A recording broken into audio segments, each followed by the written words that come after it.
Meu nome é Daniele Rebelo, sou de Jacareí, no estado de São Paulo. Sou professora formada em letras, fui conselheira tutelar por 3 mandatos e sou mestranda pela Flaxo no curso de Governo, Estado e Políticas Públicas. Hoje vamos conversar sobre o tema dos direitos da criança e o adolescente e os movimentos populares no território. Para começar, quero então lembrar sobre a Lei 8.069, de 13 de julho de 1990, o Estatuto da Criança e do Adolescente, que inaugura para as crianças e adolescentes do Brasil uma nova etapa, uma nova forma de vida com mais proteção, com mais cuidado e respeito ao seu momento de desenvolvimento. Criança e adolescente são pessoas numa situação peculiar de desenvolvimento. E é importante a gente lembrar que antes do Estatuto da Criança e do Adolescente, existia uma grande diferenciação entre o que era criança e adolescente e o que era menor. Por isso, nós que somos defensores dos direitos da criança e do adolescente, abolimos totalmente esse termo menor da nossa fala, porque menor é aquilo que é menos, é um termo depreciativo, era o que era usado para falar das crianças dos pobres, porque criança e adolescente eram as crianças bonitas, cheias de direitos, limpinhas dos ricos, enquanto as crianças dos pobres, com suas dificuldades, com suas lutas, eram os menores. Então, não vamos mais usar esse termo. E o Estatuto da Criança e do Adolescente, ele traz a doutrina da proteção integral. O que isso significa? Que todos nós, a família, a comunidade, a sociedade em geral e o poder público têm o dever e a corresponsabilidade de cuidar e zelar pelos direitos das crianças e dos adolescentes. Esses direitos estão descritos lá no ECA, no artigo 4º, e eles têm a ver com saúde, educação, direito à moradia, sobre a questão do trabalho, tudo isso é regulamentado no artigo 4º. O Estatuto da Criança e do Adolescente, para garantir que esses direitos sejam respeitados, também cria alguns órgãos de proteção, e um deles é o Conselho Tutelar. É importante a gente conhecer um pouco sobre o trabalho do Conselho Tutelar, porque algumas pessoas ainda pensam o Conselho Tutelar como um órgão punitivo. E, na verdade, o Conselho Tutelar não é aquele órgão que pune crianças e adolescentes, mas é o órgão que zela pela garantia dos direitos que estão citados no Estatuto da Criança e do Adolescente. E é importante também a gente saber que não só a família viola direitos, mas principalmente o Estado. Então, o Conselho Tutelar deve ser chamado, deve ser acionado sempre que os direitos das crianças e dos adolescentes sejam violados. O artigo 98 do Estatuto da Criança e do Adolescente diz que o Estado, por ação ou omissão, pode ser representado por não cumprir com os direitos da criança e do adolescente, os pais ou responsáveis por ação, omissão ou abuso, e às vezes as próprias crianças e adolescentes, em razão de alguma conduta, violam os seus direitos. O Conselho Tutelar, então, entra em ação aplicando as medidas de proteção. É importante saber que o Conselho Tutelar, ele não age como psicólogo, como assistente social, pelo contrário, ele chama os órgãos públicos a fazerem esse papel. Então, se uma criança ou adolescente está necessitando de um atendimento de saúde, o Conselho Tutelar faz encaminhamentos à Secretaria de Saúde.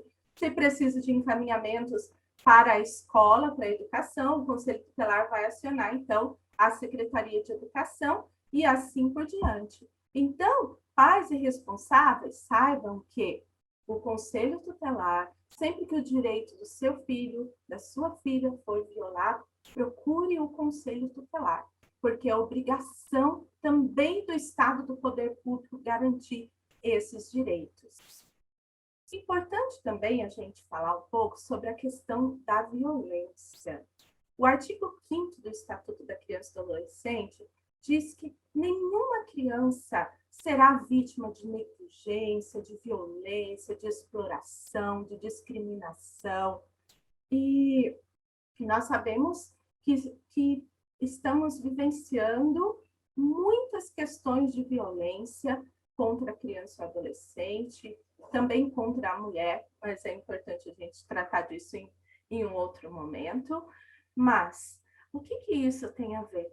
Tem a ver com a coisificação da infância, como se a criança, aquela ideia de que criança, por ainda ser criança, por ser adolescente, e que não é produtivo, então é como se ele fosse um pertence de uma determinada família. Mas, na verdade, criança e adolescente são pessoas sujeitas de direitos.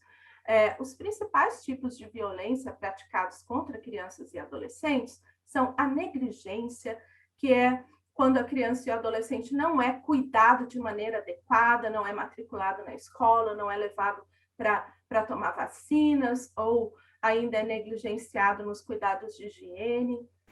Também temos a violência psicológica, que infelizmente ainda é muito aceita pela sociedade e que precisa ser combatida, pois exerce também um trauma nessa criança ou adolescente que recebe. A violência psicológica é quando as pessoas dirigem termos depreciativos contra determinada criança, dizendo que ela não é boa o bastante, que ela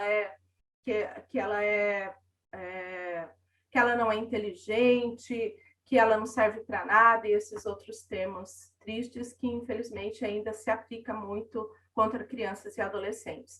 Daí temos a violência física, que também nos preocupa bastante, que é quando pais, mães responsáveis acreditam que, através da violência física, da agressão, vão fazer a educação dos seus filhos, quando, na verdade, a gente precisa entender que é através do diálogo, através do exemplo, que a gente consegue fazer a boa educação dos filhos.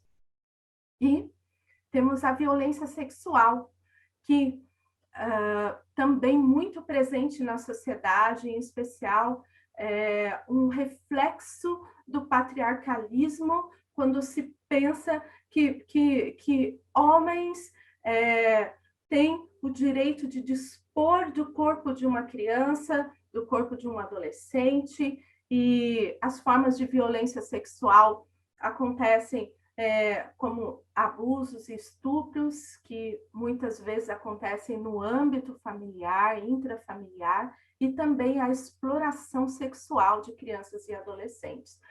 Nesse assunto, é importante a gente lembrar que não se diz que uma criança ou adolescente está se prostituindo. Na verdade, crianças e adolescentes, se estão nessa questão sexual por troca de dinheiro ou de alimento, isso é exploração sexual e também deve ser denunciado. Também quero falar um pouco sobre a questão do trabalho infantil. Nós sabemos que ainda na sociedade existem muitas falas sobre por que criança não pode trabalhar e etc. Veja só, o trabalho infantil, antes do Estatuto da Criança e do Adolescente, era exercido principalmente, ou talvez totalmente, por crianças pobres, por crianças e adolescentes pobres, porque os filhos das pessoas abastadas, das pessoas privilegiadas, iam para as escolas, estudavam, concluíam os seus cursos universitários para então começar a trabalhar. Enquanto que as crianças dos pobres, tanto logo conseguissem andar, logo já eram levadas para ajudar os seus pais, antes na zona rural, né, nos trabalhos rurais, e mais atualmente na questão urbana mesmo. E E o que isso acontece com uma criança? O que acontece com uma criança ou adolescente que é explorado no trabalho infantil? Primeiro, que ela não se desenvolve fisicamente totalmente, e segundo, que ela fica meio condenada a um subemprego. Ela é uma pessoa que vai crescendo e, quando adulta, já está meio acostumada a ser explorada. Isso sem falar que ela também não tem oportunidades de estudar. Então, o trabalho infantil é algo que nós precisamos combater, e nós sabemos que agora, em tempos de crise, nós temos visto mais meninos e meninas começando a trabalhar nos faróis, nas cidades, e é algo que a gente precisa diariamente combater. Ora, o governo deve garantir às famílias, às pessoas adultas da casa, a quem cabe sustentar a criança, a eles deve ser garantido, a elas deve ser garantido o trabalho, e se não tem o trabalho, as condições para sustentar e cuidar das suas crianças e adolescentes. Então, que se gerem empregos, que se garanta trabalho para os adultos, não para as crianças e adolescentes. Mas, o artigo 60 do Estatuto da Criança e do Adolescente regulamenta a questão do trabalho, ou seja, adolescentes, a partir de 14 anos, eles podem atuar em determinada empresa enquanto menores aprendizes, mas não para gerar o sustento. E a partir de 16 anos, eles sim podem ser contratados por determinada empresa. Mas e o que tem a ver? E o que os movimentos populares podem fazer em favor dos direitos da criança e do adolescente? Ora, muito. Primeiro, pela corresponsabilidade, porque dentro dos movimentos populares, esse apoio às famílias, a garantia da criança e do adolescente dentro da comunidade, e principalmente garantir que não sejam explorados. Dentro dos movimentos populares é importante que as pessoas se apropriem, que as pessoas conheçam o Estatuto da Criança e do Adolescente, e assim possam lutar por esses direitos, o direito à educação fundamental, o direito à saúde, combater o trabalho infantil, combater os tipos de violência. E esse é um trabalho muito importante que os movimentos devem fazer a fim de garantir que nossas crianças e adolescentes se tornem cidadãos e cidadãs dignos, saudáveis e com plenos direitos garantidos. Uma outra questão muito importante que o Estatuto da Criança e Adolescente traz são as medidas socioeducativas. As medidas socioeducativas são aplicadas a adolescentes que são autores de ato infracional. É muito importante a gente entender isso. Primeiro, que essas medidas são aplicadas a adolescentes, a pessoas a partir de 12 anos de idade. As medidas são desde acompanhamento em meio aberto, como semi-internação e internação em instituições que praticam, então, a medida socioeducativa. E aí, no estado de São Paulo, nós temos a Fundação Casa. E por que nós estamos tratando sobre isso?